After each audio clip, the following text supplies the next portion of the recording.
वालेकुम स्टूडेंट, कैसे हैं आप सब लोग। उम्मीद करती हूँ क्या खैरियत से होंगे। आज का जो हमारा टॉपिक है वो है हैवी मेंस्ट्रुअल ब्लीडिंग। ठीक है, ये बहुत ज़्यादा इंपॉर्टेंट टॉपिक है और बहुत ज़्यादा प्रॉफ में जो है ये पूछा जाता है। ये टॉपिक आपने इसको बहुत अच्छे से करना है। ठीक है, हैवी मेंस्ट्रुअल ब्लीडिंग, अगर सबसे पहले मैं इसकी डेफिनेशन की बात करूँ तो हम इसको डिफ़ाइन किस तरह से करेंगे। तो ये जो है अब सबसे ज़्यादा कॉमन डिजीज़ है वुमेन में। ठीक है, और गायनोकोलॉजिकली भी बहुत ज़्यादा इंपॉर्टेंट है। तो इसमें जो है अगर डेफिनेशन की मैं बात करूँ तो blood loss of greater than 80 millilitre पर पीरियड। अगर 80 मिलीलीटर पर पीरियड मतलब एक पीरियड में अगर एक वुमेन को 80 मिलीलीटर ब्लड आ रहा है तो उसको कहते हैं हैवी मेंस्ट्रुअल ब्लीडिंग। तो हम तब भी उसको लेबल करेंगे अगर उसको पर पीरियड जो है 80 मिलीलीटर से ज़्यादा उसकी ब्लीडिंग हो रही है। तो ये जो है इसकी डेफिनेशन हो गई। तो हमें पता कैसे चलता है कि ये जो है 80 मिलीलीटर ही एक पीरियड के दौरान है। तो कहते हैं कि बहुत ज़्यादा मेथड्स हैं, अगर हम क्वांटिफाई करने लगें तो इतने ज़्यादा कोई इफ़ेक्टिव मेथड नहीं है। बट कुछ तरीक़ों में आप जो है अगर वुमेन से उसकी हिस्ट्री लेंगे तो उससे पूछ सकते हैं कुछ क्वेश्चनिंग से कि उससे थोड़ा बहुत आपको आइडिया हो जाता है कि इधर जो है ब्लीडिंग बहुत ज़्यादा है। तो कौन कौन से क्वेश्चंस हम पूछ सकते हैं कि आपको जो है जब पीरियड्स आना शुरू हुए थे तो तब ही से आपको ज़्यादा आ रहे हैं, या पहले आपको कम आते थे अब आपको ज़्यादा आना शुरू हो गए हैं। तो इससे एक तो इस क्वेश्चन से भी थोड़ा बहुत आपको आइडिया हो जाएगा कि पहले उसको कम थे अब उसको ज़्यादा क्यों हो रहे हैं, कोई पैथोलॉजी हो सकती है वैसे। उसके अलावा जो दूसरा क्वेश्चन आप करेंगे कि आप जो है जब आपको मेंसेस होते हैं तो उसके दौरान जो है आप पैड यूज़ करती हैं या टॉवल यूज़ करती हैं, क्या यूज़ करती हैं और कितने टाइम के बाद आप उसको चेंज करती हैं। तो इससे भी आपको आइडिया हो सकता है कि कोई कभी ऐसा हुआ है कि आपको इसकी वजह से छुट्टी करनी पड़ी हो कॉलेज से या स्कूल से, कि इतनी ज़्यादा आपको ब्लीडिंग हो और आप जो है कॉलेज ना गई हो, तो उससे भी जो है आपको थोड़ा बहुत आइडिया हो सकता है। उसके अलावा जो है ये सारे क्वेश्चन करके जो है हम थोड़ा बहुत आइडिया लगा सकते हैं। उसके अलावा इसकी काजेज़ बहुत ज़्यादा इंपॉर्टेंट है, आपको बहुत अच्छे से आनी चाहिए। काज क्या हो सकती है कि हैवी मेंस्ट्रुअल ब्लीडिंग क्यों हो रही है वुमेन के अंदर। तो सबसे पहले वो कहता है कि जो बहुत इंपॉर्टेंट काज है कि वो जो है फाइब्राइड हो सकते हैं। अब फाइब्राइड क्या है, ये एक बिनाइन ट्यूमर है मायोमेट्रियम का। तो फाइब्राइड जो है बहुत ज़्यादा वुमेन में कॉमन है और उसकी वजह से भी वुमेन के अंदर जो है हैवी मेंस्ट्रुअल ब्लीडिंग हो सकती है। उसके अलावा जो दूसरी है उसमें एडिनोमायोसिस। अब एडिनोमायोसिस क्या होता है, एडिनोमायोसिस में ये है कि उसमें जो है एंडोमेट्रियम जो है मायोमेट्रियम के अंदर ग्रो होना शुरू हो जाती है। तो उसको भी जो है हम कह सकते हैं कि उसके नतीजे में भी क्या होता है कि हैवी मेंस्ट्रुअल ब्लीडिंग शुरू हो जाती है। उसके अलावा जो है एंडोमेट्रियल अगर पोलिप्स हैं, एंडोमेट्रियल पोलिप्स उसमें भी जो है पेशेंट के अंदर बहुत ज़्यादा जो है हैवी मेंस्ट्रुअल ब्लीडिंग हो जाती है। उसके अलावा अगर इन तीनों के बाद जो मैं बात करूँ तो वॉन विलिब्रेंट कोई क्लॉटिंग या कोई कोआगुलेशन डिसऑर्डर हो सकती है। कोआगुलेशन डिसऑर्डर में कौन सी डिसऑर्डर वॉन विलिब्रेंट डिजीज़ हो सकती है, जिसमें जो है वॉन विलिब्रेंट फैक्टर की वजह से जो है ये डिजीज़ होती है। तो कोई कोआगुलेशन डिसऑर्डर हो सकती है। उसके अलावा जो है क्या हो सकता है, पेल्विक इन्फ्लेमेटरी डिजीज़ हो सकती है।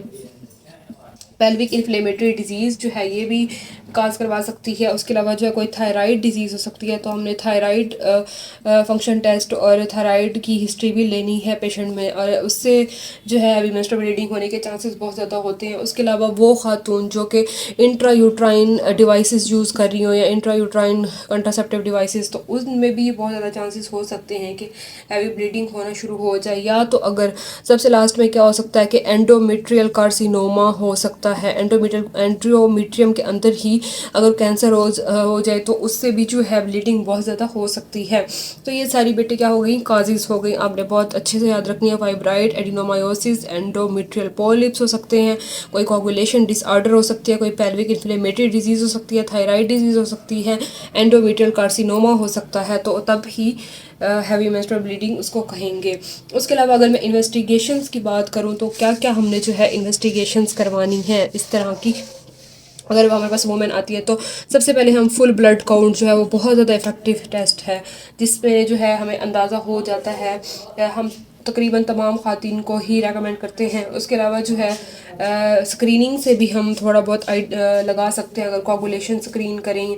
तो उसके अलावा जो है हार्मोन टेस्टिंग जो है इसमें परफॉर्म नहीं करते हम, इतनी कोई ज़्यादा इफ़ेक्टिव नहीं है। उसके अलावा जो है पेल्विक अल्ट्रासाउंड स्कैन अगर हम करवा लें तो तब उससे भी जो है हम रूल आउट कर सकते हैं कि क्या काज हो सकती है। अल्ट्रासाउंड स्कैन करवा सकते हैं पेल्विक का। उसके अलावा हाई विजाइनल और एंड्रो सर्वाइकल स्वैब्स ये भी इफ़ेक्टिव होते हैं। कौन से? विजाइना से हम स्वैब ले सकते हैं, और उसके अलावा जो है एंड्रो सर्वाइकल स्वैब हम ले सकते हैं। तो इससे भी जो है हम रूल आउट कर सकते हैं। उसके अलावा जो है ये सारी चीज़ें या तो हम अगर ये सारी चीज़ें इफेक्टिव नहीं है इन केस, तो हम क्या कर सकते, अगर हमें पता चला है कि एंडोमेट्रियल कार्सिनोमा की वजह से हैवी मेंस्ट्रुअल ब्लीडिंग होती है, तो हम क्या कर सकते हैं उस केस में जो है एंडोमेट्रियल हम बायोप्सी भी ले सकते हैं। एंडोमेट्रियल बायोप्सी भी इफेक्टिव ट्रीटमेंट है।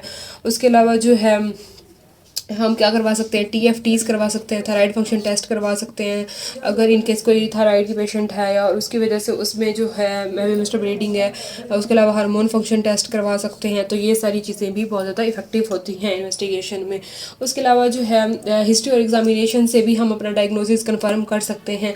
उससे ये मैंने जो आपको पहले बताया था, क्वेश्चनिंग करेंगे अगर तो कि मेंस्ट्रुअल साइकिल आपको कब शुरू हुआ, और जब शुरू हुआ तब भी आपको ब्लीडिंग हो रही है, ज़्यादा है, पहले कम थी या अब ज़्यादा हो रही है, ये सारे सवाल हम पूछेंगे। कितने अरसे से है और कितना ब्लड होता है। और उसके अलावा जो है ब्लीडिंग डिसऑर्डर का कोई पूछ लेंगे पहले, कोई या कोई ब्रूजिंग का पूछ लेंगे, कोई जिस्म पे धब्बे या जख्म वगैरह तो नहीं बनते आपके।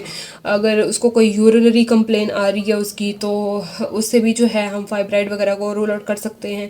और उसके अलावा अगर उसको एब्डोमिनल फुलनेस या मैस फील होता है, तो उससे भी जो है हम कोई मैस को रूल आउट कर सकते हैं। थायराइड का पूछ लेंगे उससे। उसके अलावा एनीमिया के साइंस पूछ लेंगे, आपको थकावट तो नहीं होती, पेलर तो नहीं है। एग्जामिनेशन में जब हम देखेंगे एब्डोमिनल एग्जामिनेशन में हम मैस को पल्पेट कर सकते हैं, सर्वाइकल एग्जामिनेशन कर सकते हैं। तो ये सारी चीज़ें बेटे ये हम हिस्ट्री और एग्जामिनेशन में पूछ सकते हैं उससे। अब नेक्स्ट बात करते हैं कि इन्वेस्टिगेशन भी हो गई, काजेज भी हो गई, तो हम मैनेज कैसे करते हैं, इसको ट्रीट कैसे करेंगे। अगर ये वुमेन हमारे पास आ जाती है तो हम इसको किस तरह से ट्रीटमेंट करेंगे। तो सबसे पहले तो है जो बहुत ज़्यादा इफेक्टिव है वो काउंसलिंग है, क्योंकि इस तरह की खातिन अमूमन बहुत ज़्यादा डिप्रेस होती हैं और स्ट्रेस में होती हैं। तो आपने जो है ना उसकी बहुत अच्छे से जो है काउंसलिंग करनी है। उसको कहना है कि ये कोई इतना बड़ा मसला नहीं, अगर इन केस हो गया है तो हम इसको ट्रीट कर सकते हैं, इसका इलाज है, और इसके बाद भी आप इस काबिल हो सकते हैं कि आपको बाद में बच्चे हों। ठीक है, तो आपने इसको जो है उसको काउंसलिंग करनी है। उसके अलावा जो है उसको मेडिकल ट्रीटमेंट हम देंगे। मेडिकल ट्रीटमेंट में हम जो सबसे पहले जो गोल्ड स्टैंडर्ड मेथड है वो LNG-IUS। अब LNG-IUS क्या है, ये जो है लिवोनोगैस्ट्रल इंट्रायूट्राइन सिस्टम। ठीक है, तो ये जो है ये भी हम एक इफ़ेक्टिव गोल्ड स्टैंडर्ड है तरीका है, जिसमें क्या होता है कि हम जो है ना ये जो है उसके अंदर वुमेन के अंदर इम्प्लांट कर देते हैं, और उससे जो है वो प्रोजेस्टेरोन वगैरह रिलीज़ होता रहता है, और इससे जो है काफ़ी हद तक ब्लीडिंग कम हो सकती है। उसके अलावा जो है एक हम एंटी फाइब्रिनोलाइटिक्स दे सकते हैं, जिसमें ट्रांजिमिक एसिड है। कौन सा? ट्रांजिमिक एसिड। ठीक है, ट्रांजिमिक एसिड। अब ये क्या है, ये एक्ट करता है एज एन एंटी फाइब्रिनोलाइटिक। अब क्या होता है कि जब जो है ब्लीडिंग हो रही होती है, तो नॉर्मली ब्लीडिंग हो रही होती है, तो हमने क्या करवाना है कि हम ट्रांजिमिक एसिड करेंगे, तो वो क्या करवाएगा, वो उस जगह पे जो है ना ब्लीडिंग वाली जगह पे क्लॉट्स बनवाना शुरू कर देगा, और जब क्लॉट्स बनेंगे तो ब्लीडिंग जो है प्रिवेंट हो जाएगी। अच्छा, तो ट्रांजिमिक एसिड क्या करता है, ये जो है फाइब्रिन जो है ब्लीडिंग जब हो रही है तो तब तो ब्लीडिंग हो रही है, तो जाहिर सी बात है क्लॉट्स डिसॉल्व हो रहे हैं तो ब्लीडिंग हो रही है ना, फाइब्रिनोलाइसिस हो रही होती है उस जगह पे।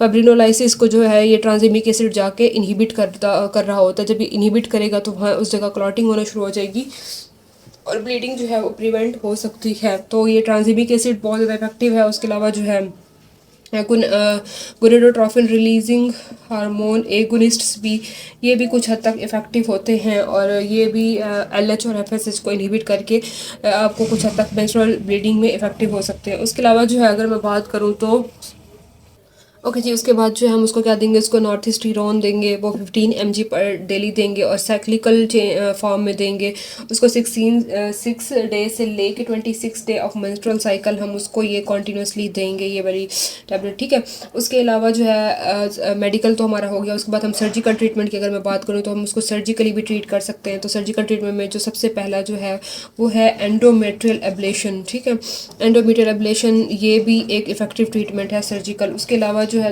दूसरा जो सर्जिकल ट्रीटमेंट है वो अम्बलाइकल आर्टरी एम्बोलाइजेशन। हम जो है अम्बलाइकल आर्टरी को ही उसकी एम्बोलाइजेशन कर देंगे, तो तब भी जो है हमारे पास हैवी मेंस्ट्रुअल साइकिल या ब्लीडिंग जो है वो ट्रीट हो सकती है। तीसरा जो है मायोमेक्टमी, हम जो है लेयर को ही काट दें। उसके अलावा मायोमेक्टमी कर सकते हैं। उसके अलावा जो है trans cervical resection of fibroid कर सकते हैं। ठीक है, ट्रांस सर्वाइकल रिसेक्शन, अगर तो कोई इनकेस फाइब्राइड है तो हम फाइब्राइड को ही रिसेक्ट कर देंगे उसको, तो उससे भी जो हो सकती है। उसके अलावा जो है हम जो है क्या कर सकते हैं, हिस्टेरेक्टमी कर सकते हैं। हिस्टेरेक्टमी भी एक इफेक्टिव ट्रीटमेंट है। अच्छा, ये सारे जो है ना हमने सर्जिकली करने हैं। क्या, एंडोमेट्रियल एब्लेशन हो गया, umbilical artery embolisation, myomectomy, trans cervical resection. अगर मैं आपको एक दफ़ा बुक से रीड करवाऊँ तो जल्दी जल्दी हम एक दफ़ा देख लेते हैं कि क्या है, ताकि आपकी विजुअल मेमोरी भी बहुत अच्छी हो जाए। ठीक है, उसके अलावा जो है हैवी मेंस्ट्रुअल ब्लीडिंग में उसने यही कहा हुआ कि मोस्ट कॉमन टाइप है मेंस्ट्रुअल ब्लीडिंग डिसऑर्डर है। और कब डिफाइन करते हैं, जब ब्लड लॉस हो ग्रेटर देन 80 मिलीलीटर पर पीरियड हो। और उसके अलावा जो है उसने बताया हुआ है कि क्या क्या जो है इटियोलॉजी में क्या क्या काजेज़ हो सकती हैं। फाइब्राइड्स 50%, एडिनोमायोसिस 70%, एंडोमेट्रियल पॉलिप्स हो सकते हैं, कोई कोगुलेशन डिसऑर्डर हो सकती है, कोई पेल्विक इन्फ्लेमेटरी डिजीज़ है, थायराइड हो सकती है, ड्रग थेरापी मतलब कोई वुमेन जो है वारफ्रेन वगैरह ले रही हो तो उनसे भी हो सकती है, इंट्रायूट्राइन डिवाइसेस से, एंडोमेट्रियल या सर्वाइकल कार्सिनोमा हो सकता है। हिस्ट्री और एग्जामिनेशन में मैंने आपको बताया कि हम उससे सारे क्वेश्चनिंग करेंगे कि कब मेनार्की आपको शुरू हुआ था और कब कितनी ब्लीडिंग है, कितने पैड आप यूज़ करती हैं और कब से है। कभी ऐसा हुआ है कि आपको छुट्टी करनी पड़ी हो, या हम एग्जामिनेशन में हम उसके एनीमिया के साइंस देख लेंगे। पेलर है एब्डोमेन या पेल्विक एग्जामिनेशन में हम कोई मास वगैरह को पल्पेट कर सकते हैं। और जो है सिम्टम्स वगैरह हम ये सारी वही है कि वेजाइनल डिस्चार्ज है, एक्सेसिव ब्लीडिंग, ये सारी हमने पहले पढ़ चुके हैं। उसके अलावा जो है इन्वेस्टिगेशन में अगर मैं बात करूँ तो फुल ब्लड काउंट कर सकते हैं, कोगुलेशन स्क्रीनिंग कर सकते हैं। हार्मोनल टेस्टिंग इतनी ज़्यादा अच्छा टेस्टिंग है तो हम परफॉर्म नहीं करवाते। पेल्विक अल्ट्रासाउंड स्कैन जो है वो बहुत ज़्यादा इफेक्टिव है। हाई वेजाइनल या एंड्रो सर्वाइकल स्वैब कर सकते हैं। उसके अलावा थायराइड फंक्शन टेस्ट करवा सकते हैं, हार्मोन फंक्शन टेस्ट करवा सकते हैं। ये सारे जो है इन्वेस्टिगेशन हो सकती हैं। उसके बाद उसने मैनेजमेंट का कहा हुआ है। मैनेजमेंट में जो है डिपेंड करता है कि हम किस तरह से उसकी मैनेजमेंट करते हैं। तो हम जो है सारे मैनेजमेंट में भी क्वेश्चनिंग करेंगे उससे, देन उसको जो है मैनेजमेंट में हम कौन सा ट्रीटमेंट देंगे, मेडिकल देंगे और सर्जिकल। मेडिकल में जो है हमने उसको LNG IUS देना है, लिवोनोगैस्ट्रल इंट्रायूट्राइन सिस्टम, ये इफेक्टिव होता है। उसके अलावा जो है ट्रांजिमिक एसिड है, ये एक्ट एज एंटी फाइब्रिनोलाइटिक होता है, रिड्यूस क्या कर रहा होता है ब्लड लॉस को 50%। और कब लेते हैं, जब मेंस्ट्रुएशन के दौरान हम इसको लेते हैं। उसके अलावा जो है नॉर्थिसेट्रिरॉन, ये भी एक मेंस्ट्रुअल साइकिल में 6 डे से 26 डे तक आप लेते हो साइक्लिकल पैटर्न में, और 15 mg पर डेली लेते हो। गोनेडोट्रोपिन रिलीजिंग एनालॉग्स या एगोनिस्ट, ये भी बहुत ज़्यादा इफेक्टिव होते हैं। ये पिट्यूटरी पे एक्ट करके स्टॉप करवा देते हैं फॉलिकल स्टिमुलेटिंग हार्मोन और ल्यूटेनाइजिंग, तो उससे भी जो है। उसके बाद सर्जिकल में एंडोमेट्रियल एब्लेशन करते हैं, तो उससे भी जो है ये सूटेबल है। उसके अलावा जो है हम दूसरा क्या करते हैं, अम्बिलिकल आर्टरी एम्बोलाइजेशन करवा देते हैं। ये बहुत यूज़फुल ट्रीटमेंट है और ये एसोसिएटेड होता है फाइब्राइड्स के साथ। उसके अलावा जो है मायोमेक्टमी कर सकते हैं, ये भी इफेक्टिव है। उसके अलावा trans cervical resection of fibroid कर सकते हैं, हिस्टेरेक्टमी कर सकते हैं। तो ये सारी जो है बेटे इसकी सर्जिकल ट्रीटमेंट है। देन अब हम नेक्स्ट इंशाल्लाह पढ़ेंगे डिस्मेनोरिया, तो ये भी बहुत इंपॉर्टेंट UQ है, मैं आपको नेक्स्ट वीडियो में कवर करवाती हूँ। Thank you.